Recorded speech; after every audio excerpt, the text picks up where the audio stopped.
Where you can place people, and furniture and things like that. So I built it first in foam core. I was very blessed on this one that I had a contractor come in to help build it who had all these new electronic devices. So what he would do is he'd take his protractor and put it on my model and measure the exact angles, and he could then subsequently build the exact same thing full size, which is pretty neat. So we brought a construction crew in to start creating the new sets, and naturally they started working, not really around the clock. The set actually took to construct really only about 2.5, 3 days, which is really fantastic. It takes longer to bow it, stain it, accentuate it, He's creating the steering column there for the ship. So now the walls actually started going up in the ship, and there's the front of the section that you saw me designing there in miniature. The chair, that's the captain's chair. That chair is a very famous chair. I think it came from around 1938, the design, but they still make it today. You see it used a lot in takeoffs of the James Bond film where Blofeld will sit there with his white cat. But this particular chair, which you probably won't see on the back here, it's all hand-riveted aircraft aluminum. It was made in England special that way for this, and it was really, really a cool piece there. You can kind of see the aircraft aluminum all riveted on there, but I just kind of placed it there to kind of start saying, okay, this is going to be pretty bad. Yeah, this is going to be pretty bad. That's looking towards the front of the ship there, just kind of getting an idea where the seating would be. I'll explain that when we see other pictures. Then people started coming in. Jeff Burdett, the producer of the show, I'm so sorry, started right in. He and Lauren here began the staining of the entire ship. As you see, it's a little bit of a messy job. You know, 4 parts on the ship, 1 part on him, 4 parts on the ship. But now you can start to see what happens when you start to stain it and start and accentuate your movie set with all the heavy metal pieces. All those heavy metal pieces are nothing more than wood.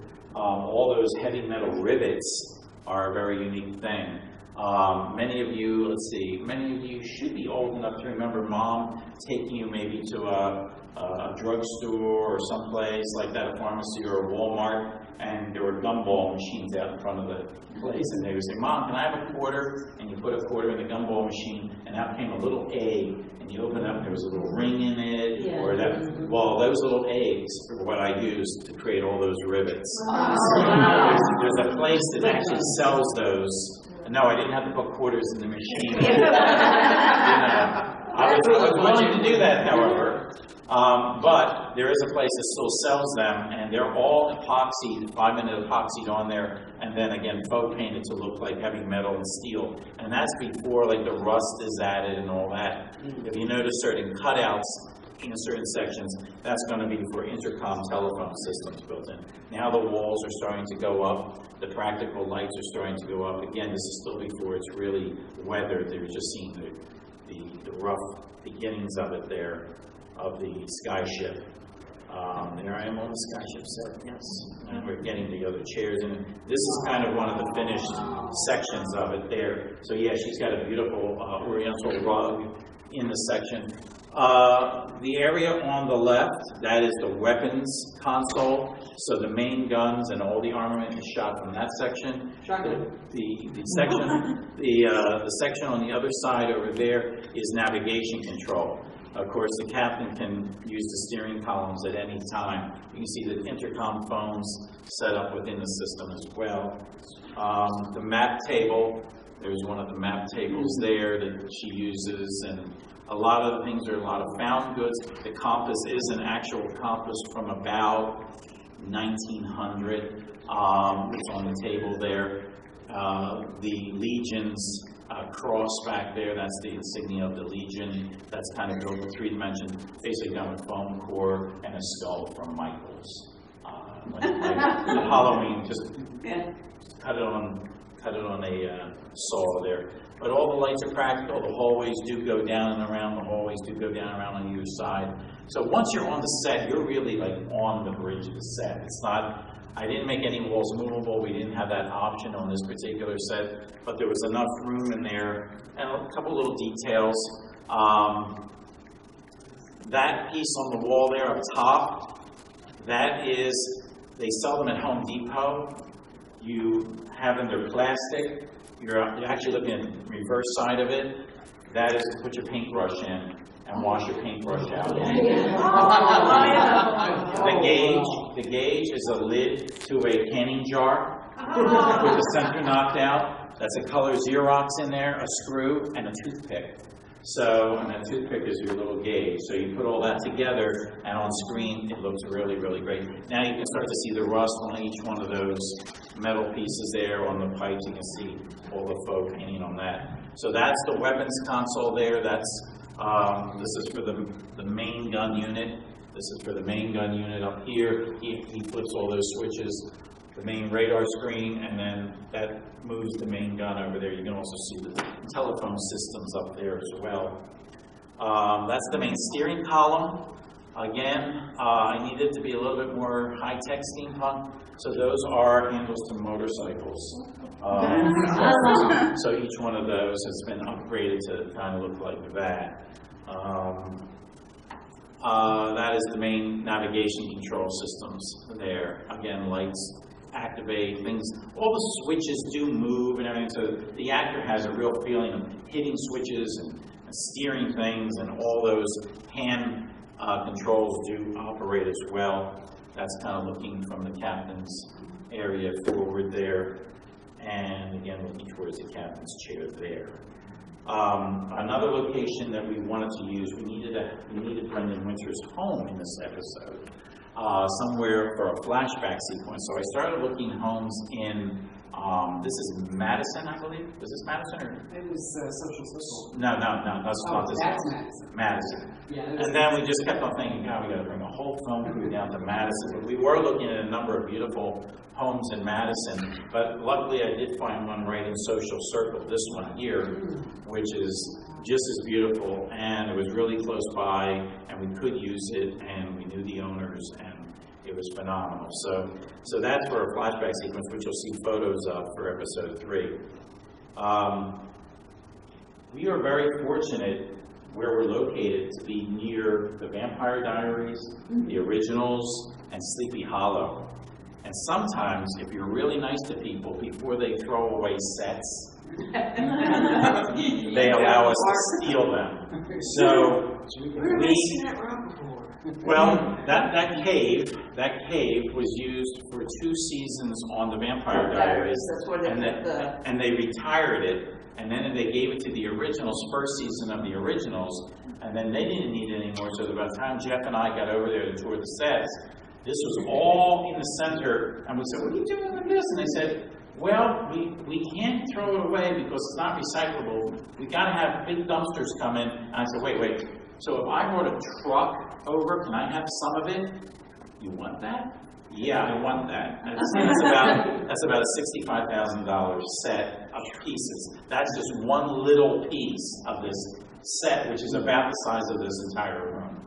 Okay, so we took sections of it, and as you can see, rather large sections of that, and loaded them onto flatbeds and loaded them onto trucks. Just literally, they're 1 mile from us, so we only had to take 1 mile down the road. But that also will feature prominently in episode 3 as well, which you'll see. That's what it looks like when we put it together. Sections of it. It's kind of dark here, I know, but you know, you've got the bars there coming through. We won't tell you exactly what that scene is, but all I'll say is you do have to sit through the end credits to see that scene. So it's a little special, mysterious scene. That's another section of it there. The lights, and that's another section of it there. What's with the hand? Yeah, what is with that hand? What is that hand? That looks like a model's hand for sewing. It is. That's only. It's not even shown in the thing. It's just in the background. Part of set decorating is you'll put it in there. If you see it, fine. But if you don't put it in there, you'll notice it even more. By not putting it in there, people say, it's kind of bare back there. Why? Don't you think a guy would have some stuff back there? So we, little trinkets like that populate all throughout the place, things like this as well. A friend of mine says, here, I think you need this for the set. He gave me that bottle full of dead beetles. They're really dead beetles. And I went, what are you doing with a bottle of dead beetles? He says, I was collecting them for a while. I guess they all died, right? But he gave me the bottle. I said, hey, it looks great. We'll use it on the set. Also, we now need some new costumes for episode 3. We need the officers for the bridge of the Legion. So I found these vests on eBay, believe it or not. They're all leather, but we kind of remade them a little bit, redesigned them, and then these are actual wings from World War II. And they sell these reproductions of them, and they just look very cool to me. So I utilize them. There's 4 different divisions. This one is navigation. I used it for navigation since it looks like it kind of has the world in there. But I used them, you'll see on the costumes. This is a test for Captain Thornhill. This was a test of what the captain's uniform would look like before all the other accoutrements are put on it, but there's that vest, there's the shirts. We went with this theme of purple because Yaya, who plays Jasmine Sin, her costume has purple in it too, so we thought, let's translate that into basically what the Legion would look like. Now there he is with the wings on his vest along with the Legion insignia on his hat, which were made 3D printed for his hat. This was Yaya, and this was the costume that she had designed for Jasmine Sin. Yesterday, Jeff had mentioned a whole section of how we came about with this and why she's a little bit more beautiful than militaristic, and it really plays well into the episode and into the theme of things that way. But she built that, and then Museum Replicas, the company I work for, is going to sell that costume, a replica of that minus that armor piece on their arm and the feathers. So you can add that on your own if you want. And then there's a couple photo shoots done with her. She has a pattern now too. She has a number of patterns. Yeah. I think especially for those pants. I think she's got a pattern for those pants. Well, she has one too that I looked up last night. It's more peacock in nature. Oh, it's nice. A green one and it has peacock. And again, you She also can has the bodysuit pattern. yes, the bodysuits. That's what I had seen as well. So what happened was my Brendan Winter that was in episode 1. Well, he got a job, and unfortunately that job was in New Zealand. So he moved away. Oh, see ya. Who could blame you? Let's say, job in New Zealand, yeah, I think I'll take it. George or Miller? And we never needed to see Brendan Winter in episode 2. If you watch episode 2, he's always in the Archangel outfit. So we kind of cheated a little bit there. But for episode 3, I needed Brendan Winter again. This is an actor by the name of Tyler Buckingham, and he's taken over the role of Brendan Winter. There he is as the SIS officer for Her Majesty's government, and here he is as Dr. Haywood Atkinson with his alter ego Archangel behind him. So he's taken over the role for now. This was Keith Matlock, who actually did play Archangel in episode 3. I'm about 5'9", 5'10", so Keith is a good, probably 6'2", maybe. Yeah, about 6'2". So by the time he puts that outfit on, he's a good 6'4", so he's a pretty imposing character once the outfit's put on. My problem with Mordecai was in episode 2 with those beautiful long dreads. Well, his wife said, get rid of those dreads, Ryan. You're getting rid of them. Well, he got rid of them, and this is his hair. So I said, well, I can't have Mordecai not looking like Mordecai because episode 2 and 3 butt up right up against each other. So we took him to a salon, and they reestablished all these dreads, which was a very expensive proposition. But they did make him Mordecai Judd once again, through that day-long process, and that was a day-long process for that. That's actually really impressive that they got it done that fast. Yeah. did a good job. Yeah, I mean, it really looks like his. I mean, his were natural. I don't know how many years he had his own, that way. So finally, day of filming arrives. Two of those gentlemen are the pilot and the navigation and weapons officer. Weapons over there, pilot over here. Young John's back again. Yaya, the Captain Thornhill is here as well. And again, getting all the makeup, all the costumes together, dressing Mordecai. None of these costumes. I mean, I often think, and the gentleman Simon, who's sitting in the audience today, who played Archangel, who was walking around here today for a number of hours, said, "How can Archangel get into this costume quickly? Like, can you imagine? Like, they're attacking Archangel. They're attacking. It was almost like a knight in armor. It took several, minutes to put all this stuff on. You're not just like Batman coming down the Batball and you're dressed." So by that time it's like, sorry Archangel, the city's been overtaken, it's been overtaken, you can go home now. You missed that already. You just missed that. But these costumes do take a while to get into, This is running rehearsals with Yaya earlier in the day. There she is, just slugging little John. She enjoyed doing it. No, she's actually one of the sweetest ladies ever. And again, just running rehearsals on the bridge with everybody. And then finally getting it all together here. There she is, just sitting on the bridge there and filming. We were very fortunate.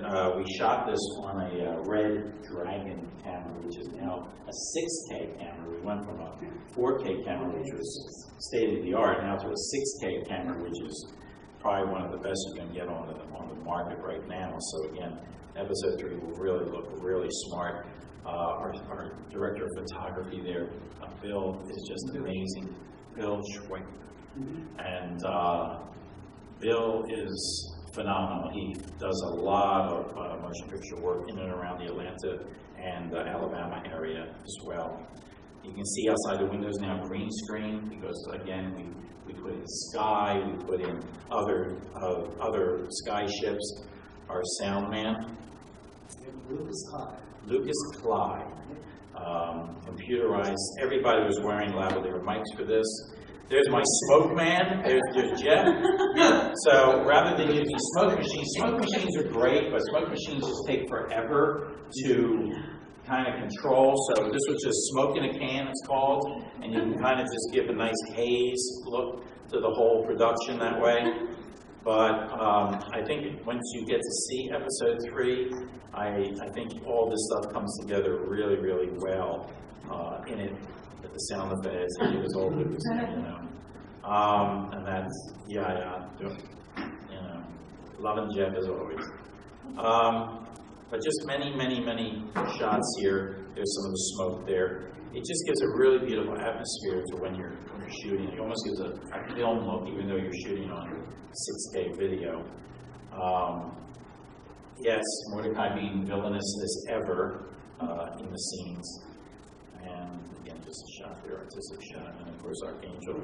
This is another shot done by a photographer, Nate Dorn, who does just beautiful on-set photography.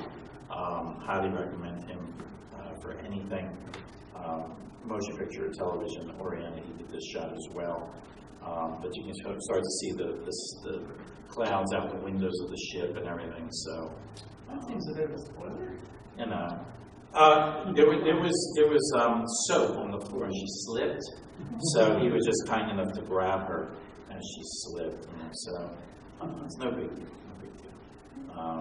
Just a couple on-set shots here.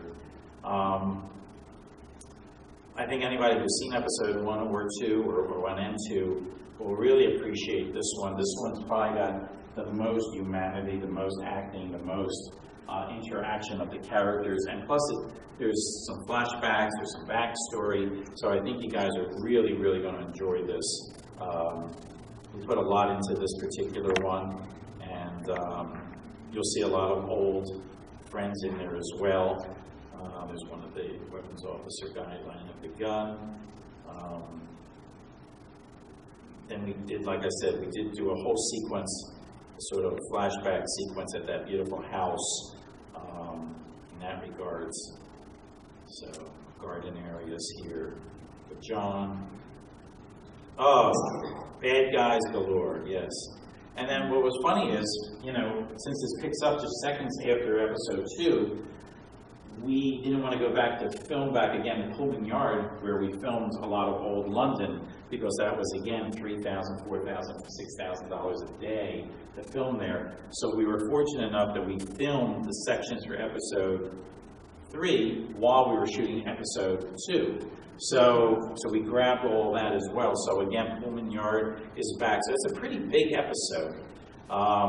This is Troy Halverson. actor Troy Halverson. He was in Mr. Lockjaw recently. It's a very, very spooky film that got a lot of press on the internet about a ventriloquist whose doll is quite alive, and he plays a character in this who I won't say for right now. And then that's the whole cast and crew. So episode 3 is coming out hopefully within 2 to 3 weeks. Watch the Archangel page, like the Archangel page, you'll be kept up to date on what's happening there. So I guess now what it comes down to is, where do we go from episode 3? What do we do? In a perfect world, you do episode 4. Yay, episode 4. However, though I may do episode 4, we are more in the process right now of trying to get funding, final funding, to turn this into a 90-minute feature, which can then be used as a kicking off point or a pilot episode for a possible television series. Again, that's not necessarily for Fox or anybody like that, but definitely for Netflix or Hulu or an Amazon or somebody like that. The TV packages are done, the scripts are done. So I'm going to try to go forward with that. If we're unsuccessful with that, then I'll do an episode 4 and just continue the series. However, things have begun for that on a kind of rather large scale for the movie. As you see down below, it does say the motion picture. First thing I needed for the resistance, some kind of sign, something that they could write on London walls to say, we don't want the Legion anymore. So this is Archangel's insignia that you'll see. Sometimes you'll see, the Legion is one, join the Legion, all that. And this might be written with a paintbrush over top of it. You might see somebody chalk it into a sidewalk like that for Archangel. So that's sort of the rough version. That's the real clean version, if you will. So that's going to feature prominently in the series. Around London, you'll see aerial sentry balloons all around London. These are by the Legion, and they're armed, by the way. So again, it's sort of to keep the populace under control. So we have things like this. Again, this is part of our mood wall. So just showing you what things are going to hopefully look like. This is a part of the Legion's headquarters here, just a kind of a rendering using sections of different things to say this is kind of what we're shooting for the film version. This is a Paris brothel, an after-hours club for the elite. And does anybody know where this is at by chance? I was going to say, where is that at, Gordon? Okay, that is, it's called Paris en Pence. And this is back room, and it is for rent. And we were going to use this as for our Paris. This is a complete cabaret, stage, everything set up already. All we have to do is bring lights in and our people, and we're ready to go. So it's just kind of, it's very Victorian, kind of works into the 1920s actually a little bit too. This happens to be an apartment that we're going to be using for a character. I don't know if anybody's ever heard of the character Sherlock Holmes. Anybody ever heard of that? But we will take this and convert it more messy and make it into Sherlock's apartment. These are some of the other locations that we're looking at to set up the factory complexes where many of the crazy rebirth sections will take place. One of the things that we needed, we were talking about, was a power suit, not much unlike you saw Ripley use in something like Aliens. And this power suit, again, would give the wearer some really amazing powerlifting capabilities and everything. So this was just kind of a rough drawing leading into it. Once again, I brought Mr. Matt Silva from Black Tie Effects into the fray. And we thought, well, we don't want to put a guy on stilts, because that's a little dangerous, and he won't be able to fight and all that. So as we started designing the suit, he started sculpting the suit out of foam to be molded in sections into resins and all that. We were very, very fortunate. There's some of the suit under construction. There's the leg section there as he's building it. We were very fortunate to find a gentleman to fit it.